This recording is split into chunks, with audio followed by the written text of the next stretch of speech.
Manager for Europe, and I work for the University of Bristol.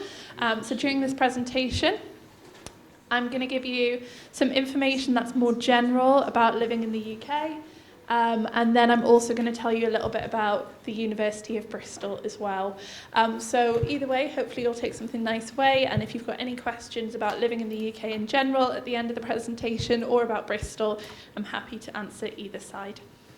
Great. So to start with life in the UK, a lot of you might recognise this image. This is London with the River Thames going through, and this is where I think a lot of people think of, the first place they think of when they think of the UK is London. And London is a fantastic city to live in, and it suits quite a few students, but then for other students there may be other parts of the UK that will suit you better in terms of lifestyle. So we're here to explore that a little bit more and explore what questions you might want to be asking yourself when it comes to what's best for you. So choosing your UK experience. So I've already touched on London a little bit. If you're after something that's more fast-paced, a multicultural city, but the high living costs that come with it, London is a good option for you. Other large cities like Manchester, Birmingham, Glasgow, lots exist. So do have a look at London, but do look at some of them as well. In southern England, you've got places like Bristol, Exeter, Brighton. You've also got universities down there like Southampton and Plymouth and many, many more. In the south of the UK, we do tend to have more milder weather. And if you are looking for a city, but you're looking for it to be a little bit more relaxed, a little bit more of a creative atmosphere compared to central London, but with connections into central London, something like this could be a good opportunity for you. We've also got Northern England with places like Manchester, Leeds, Newcastle, York, Sheffield, so many. These tend to be associated with a very vibrant student life. They tend to be seen as very friendly cities with lower living costs compared to the south of England and a colder climate as well. And of course, we can't forget about Scotland, Wales and Northern Ireland. If you were listening to the presentation before, you've already learnt a little bit about Wales, with places like Cardiff and Swansea and many, many more. And we've also got places like Scotland and Northern Ireland as well.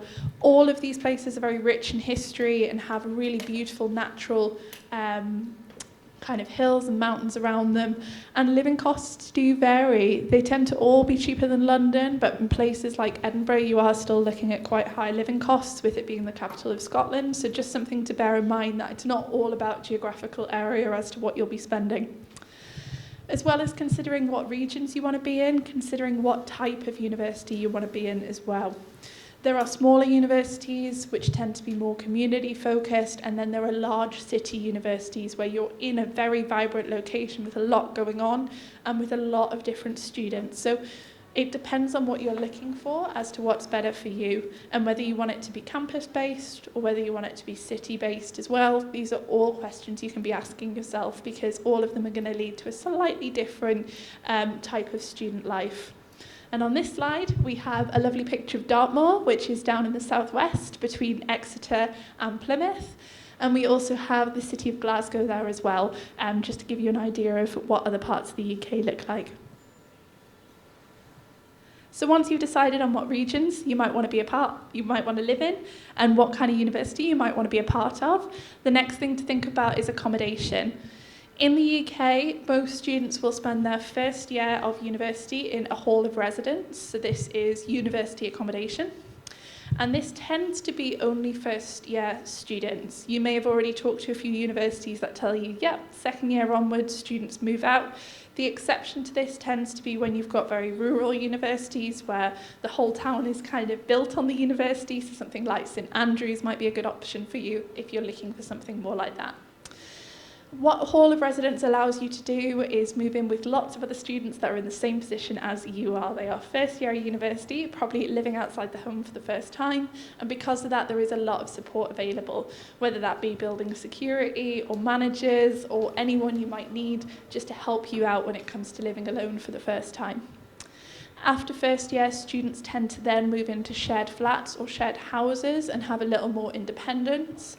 And when it comes to private housing, the biggest tip, which I've put at the bottom of the slide here, is timelines.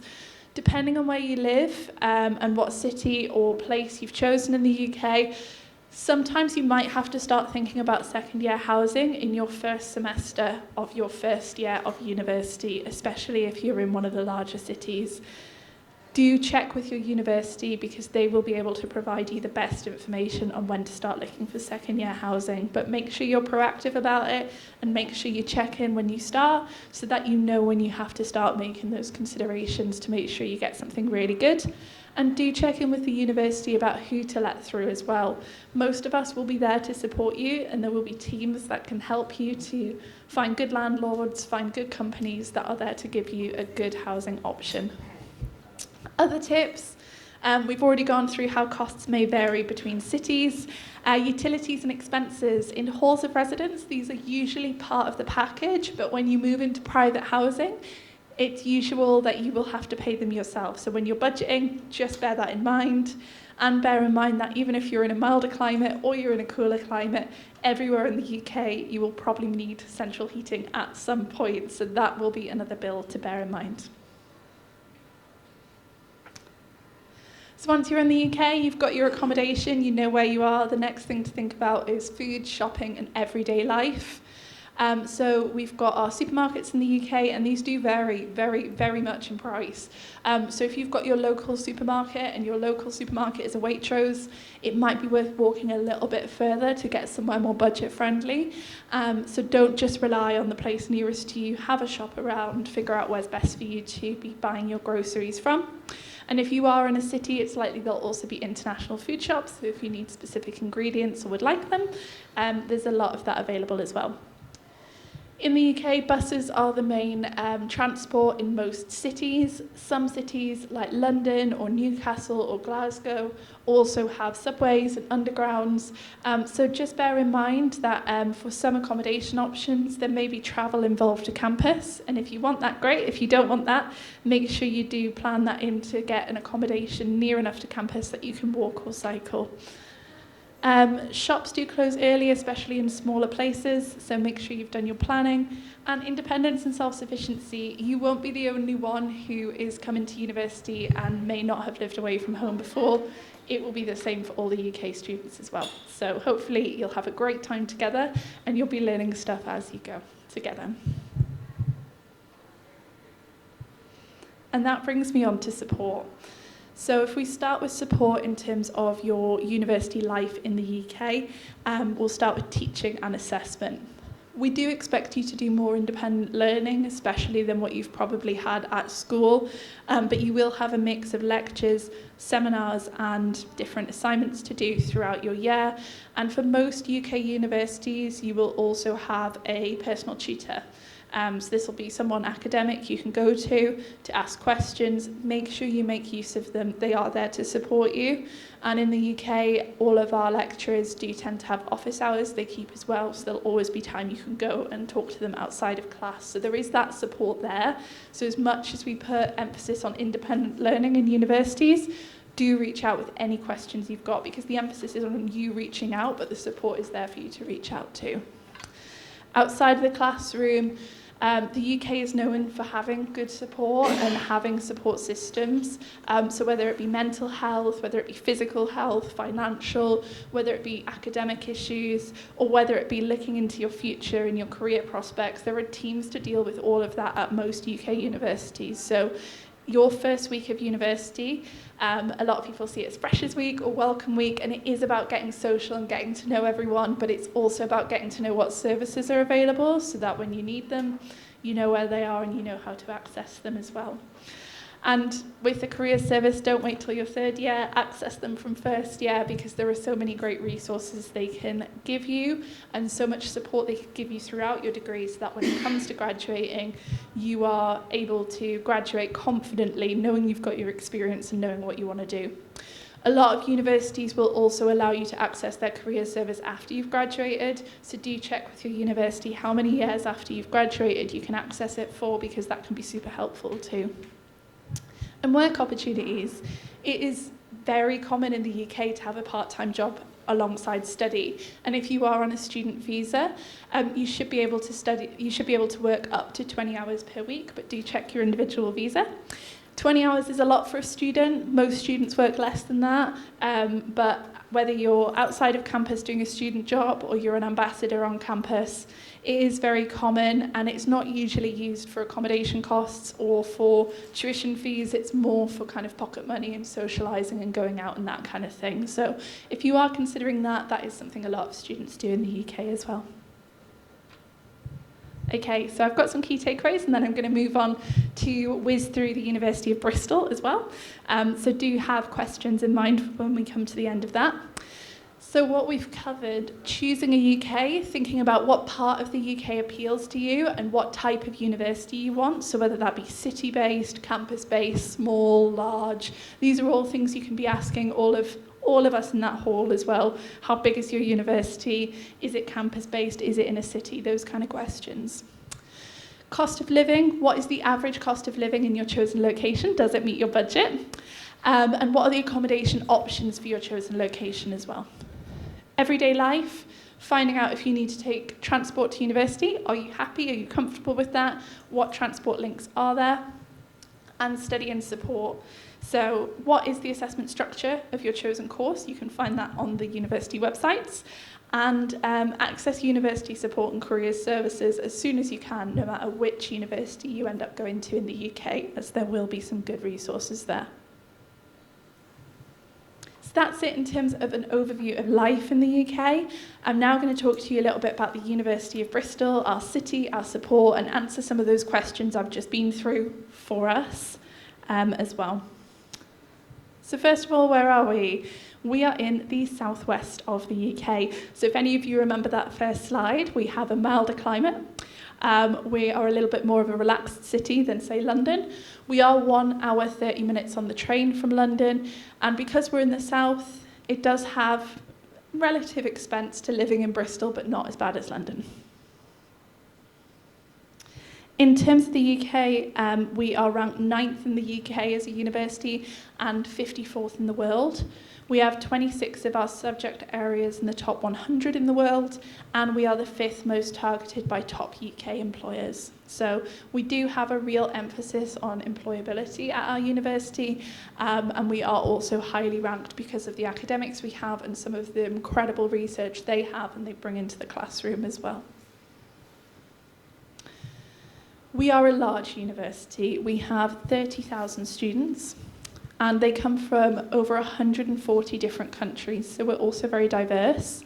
And we have more than 32% of our students international, and then the rest from the UK.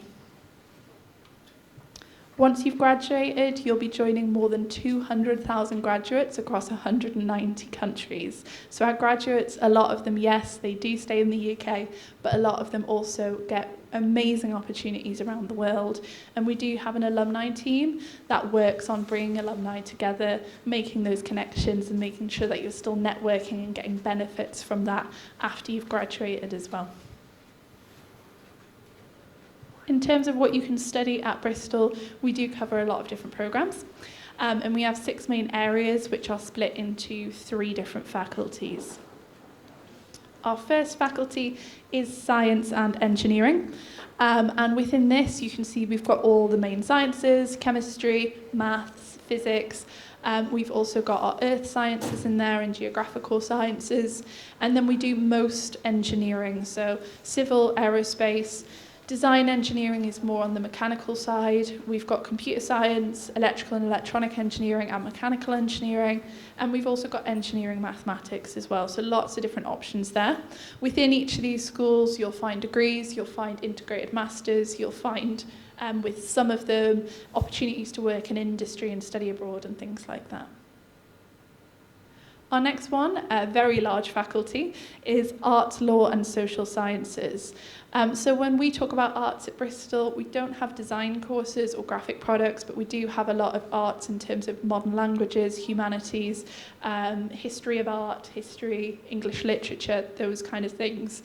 We also have theatre and film and things like that as well. Our business school is also in this faculty, as well as our law school and all of our policy studies, education, economics and things like that. And finally, health and life sciences. These are the more applied medical style sciences. We've got our biological sciences, which include our plant, zoology and things like that, biochemistry, cellular and molecular medicine, neuroscience, pharmacology, these kind of subjects. This is also where our dental school sits, our medical school and our veterinary school as well. When you study at Bristol, we are a city-based campus, so we are right in the centre of the city. Just down here, under this banner, is where the city centre is, and then you've got the walk up this road here to the campus. You can see our law school here, and then we spread over this kind of area. And then in terms of the campus itself, it looks like quite a large area, but it is quite walkable. So from one side all the way to the other, you're looking at about 15 minutes. It is close to the city centre. It's also close to a lot of other attractions in Bristol as well. The next few pages is just for you to get an idea of what Bristol looks like in different weather, different climates, different times. At the bottom of that large hill, we have the harbour side. We then have one of Bristol's most famous landmarks, which is right in the north of the city, which is the Clifton Suspension Bridge.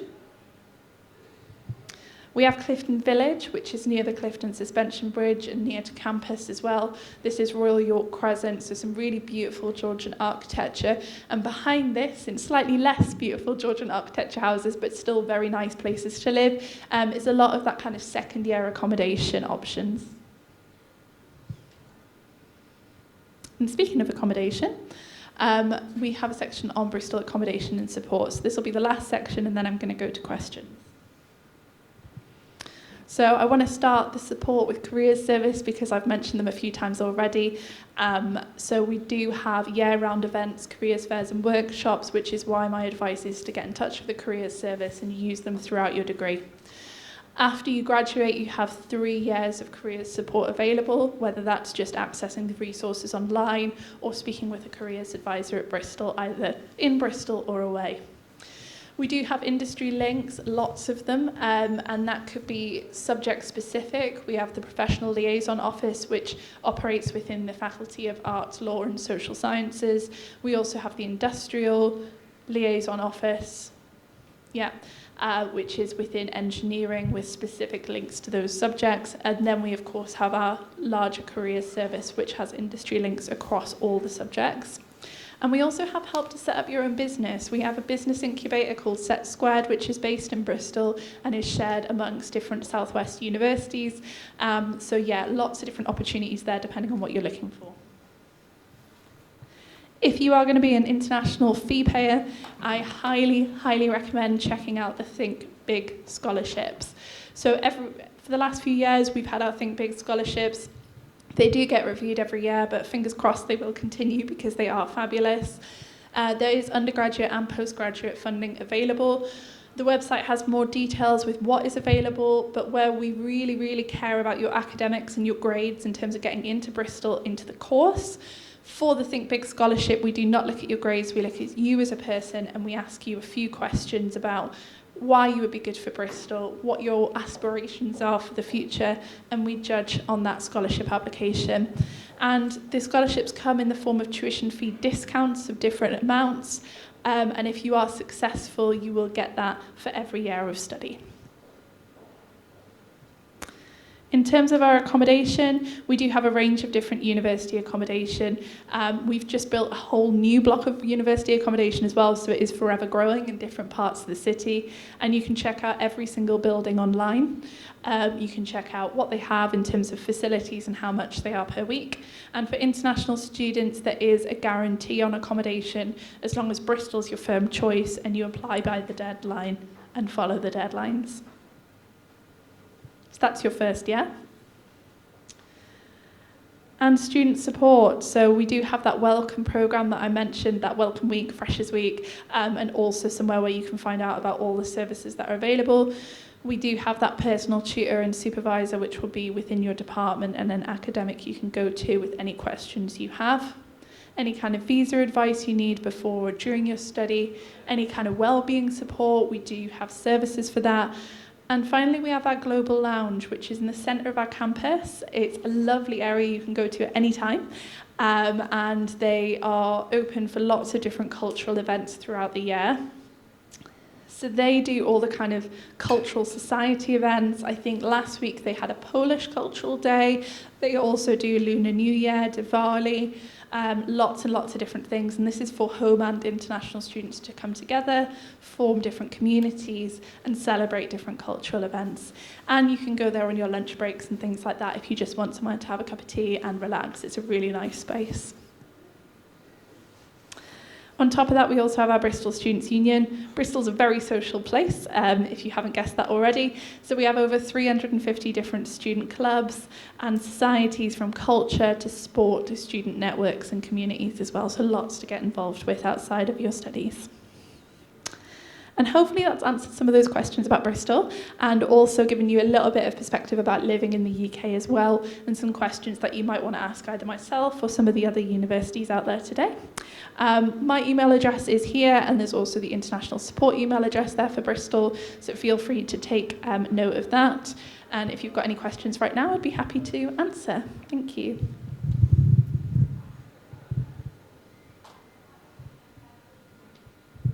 If there's no questions, I will be around for the rest of the afternoon downstairs, so feel free to pop over and say hello if you haven't already, and I'm happy to answer general questions as well as Bristol specific. Thank you very much.